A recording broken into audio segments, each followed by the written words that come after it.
नमस्कार दोस्तों, smart investing institute channel में आप सबका स्वागत है। दोस्तों, आज कुछ अलग डिस्कशन करेंगे और इसमें आपको अच्छी जानकारी मिलने वाली है। दोस्तों, आप बता सकते हैं कि हमें इन्वेस्टमेंट क्यों करना चाहिए? ये सवाल हर किसी के मन में आता होगा और आप अगर ज़्यादातर लोगों से इन्वेस्ट की बात करेंगे तो आपको बोलेंगे कि इन्वेस्टमेंट करने के लिए इतना पैसा कहाँ से आएंगे। का मतलब लोग इन्वेस्टमेंट की बात ज़्यादा नहीं सोचते हैं। यहाँ आप दो तरह का लोग देखेंगे, एक जितना कमाता है उतना ही खर्च कर देता है और दूसरे तरह का लोग पैसे को सेव करना पसंद करते हैं। तो दोस्तों, अगर आप सोचते हैं कि जितना कमाएंगे उतना खर्च कर देंगे, आप जल्दी ही किसी फाइनेंशियल क्राइसिस में होने वाले हैं कि आप जितना भी मेहनत करके कमाएंगे। वही दूसरी तरह का लोग है जो सेविंग्स करना चाहते हैं।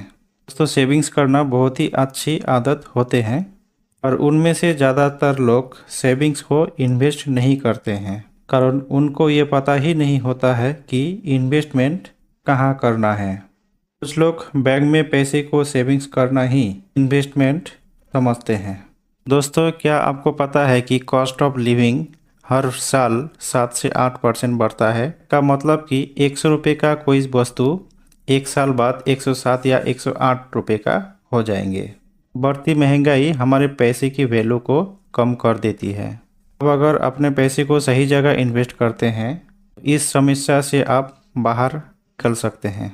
वही आपके रिटायरमेंट में यही इन्वेस्टमेंट आपकी काम आएगा। आपको ये भी कोशिश रखनी चाहिए कि रिटायरमेंट के बाद भी आपको इनकम मिलता रहे और सिर्फ रिटायरमेंट ही नहीं, इससे आप अपने और भी बड़े काम कर सकते हैं, जैसे बच्चे की शादी, फिर बच्चे का एजुकेशन और घर खरीदना।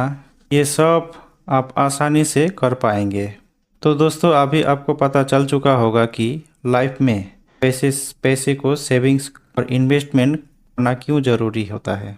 अभी आपके मन में और एक सवाल आ रहा होगा, पैसे को सही तरह से इन्वेस्टमेंट कहाँ करें? कुछ पॉपुलर जगह है जहां आप पैसे को इन्वेस्ट कर सकते हैं। इसके बारे में डिटेल से बात करेंगे दोस्तों। इसे एसेट क्लास कहा जाता है। ये आपके रिस्क लेने की क्षमता के ऊपर निर्भर होता है। कुछ जाने माने क्लास एसेट्स के बारे में बात करेंगे। तो दोस्तों, एसेट क्लास इस प्रकार है। पहला, फिक्स्ड इनकम इंस्ट्रूमेंट, दूसरा शेयर मार्केट, तीसरा रियल इस्टेट और चौथा कमोडिटी, प्रीशियस मेटल जैसे गोल्ड, सिल्वर, डायमंड इत्यादि। तो दोस्तों, सबसे पहले बात करेंगे फिक्स्ड इनकम इंस्ट्रूमेंट की। यहाँ उनके लिए इन्वेस्टमेंट की सबसे अहम है जो लोग रिस्क लेना नहीं चाहते, और इस तरह की इन्वेस्टमेंट आपको प्रिंसिपल अमाउंट से सिक्योर रहते हैं और आपको आपके पैसे का इंटरेस्ट मिलता रहता है। इसमें जैसे आपकी मैच्योरिटी टाइम आता है, आपके पैसे आपको वापस मिल जाता है। फिक्स्ड डिपॉजिट आप किसी भी सरकारी bank, post office, corporate bank के अंदर और सिक्योरिटी बॉन्ड या तो फिर कॉरपोरेट बॉन्ड में कर सकते हैं। अभी बात करते हैं शेयर मार्केट की। सभी इन्वेस्टर शेयर मार्केट से एक मोटी इनकम की आशा करते हैं, चाहे उसका एक्सपीरियंस कम हो या फिर ज़्यादा हो। ऐसी चाहत रखना आसान है, पर आपके पैसे के साथ अच्छी इनकम के लिए एक अच्छा नॉलेज और रणनीति की दरकार होती है। शेयर मार्केट में निवेश के लिए विवेक, समझ, रणनीति के साथ धीरज रखना जरूरी होता है। जब आप शेयर मार्केट में निवेश करते हैं तो आपकी पैसे की कोई गारंटी नहीं होती, लेकिन इसमें जो रिटर्न मिलता है वो कुछ ज़्यादा हो सकता है। भारतीय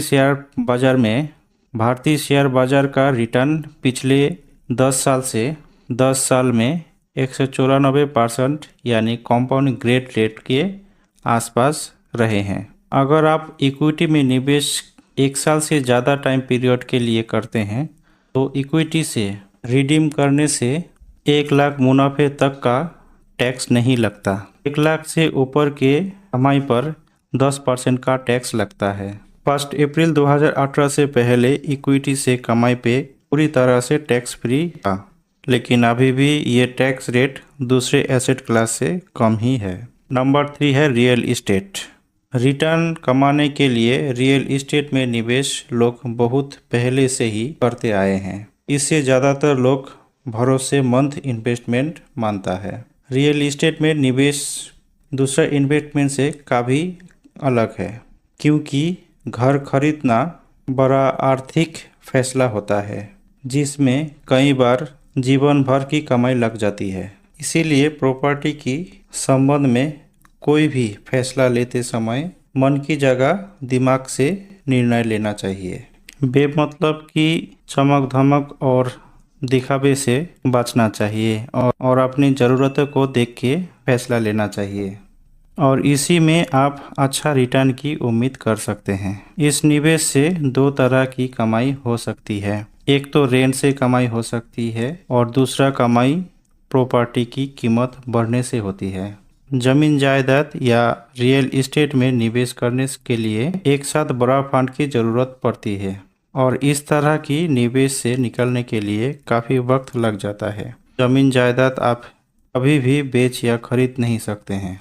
आपको खरीद या बेचने के लिए सही समय, सही खरीदार और बेचने वाला होना चाहिए। तो चलिए दोस्तों, अब बात करते हैं नंबर 4 यानी कमोडिटी प्रीशियस मेटल जैसे सोना, चांदी और हीरा।